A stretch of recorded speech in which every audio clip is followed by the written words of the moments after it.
ஸ்தோத்திரம். போன மாதம் 18ஆம் தேதி நான் வேலை மேலே விழுந்துட்டேன். விழுந்து இந்த கை ரெண்டும் உண்டாக போயிடுச்சு. ஒரு வேலையும் எனக்கு செய்ய முடியாத அளவுக்கு ஆயிடுச்சு. அதனால் கை ரெடி பண்ண முடியாது உங்களுக்கு சொல்லிட்டு இது பண்ணாங்க. 1.5 லட்சம் ரூபாய் ஆகும். நாங்கள் என்கிட்ட அந்த நேரம் 10 பைசா கூட இல்லை. ஐயோ ஆண்டவரே, இந்த மாதிரி கை இதுமாரி ஆயிடுச்சு, நான் என்ன பண்ணுவேன், இதெல்லாம் எப்படி காப்பாற்ற மாட்டேன்னு சொல்லிட்டு ஆனேன்.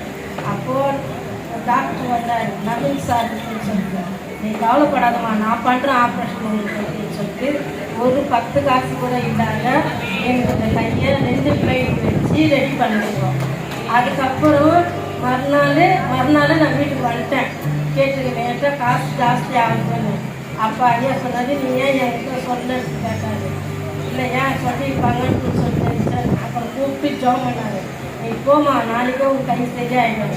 அதே மாதிரி இஎஸ்டி ஹாஸ்பிட்டல் போனேன். என் கையில் இருக்கிற கட்டெல்லாம் கொடுத்துட்டு எக்ஸ்ரே எடுத்தாங்க. உன் கை நல்லா தான் இருக்குது, நீ எதுவும் கவலைப்பட வேண்டியதில்லை, ஆனால் கை வரல மட்டும் நீ கொஞ்சம் எக்ஸசைஸ் பண்ணிக்கோ அப்படின்னு சொன்னாங்க. அந்த ஐயாவோட ஜபத்தை கேட்டு விஷயம் ஒரு நாள் கொஞ்சம்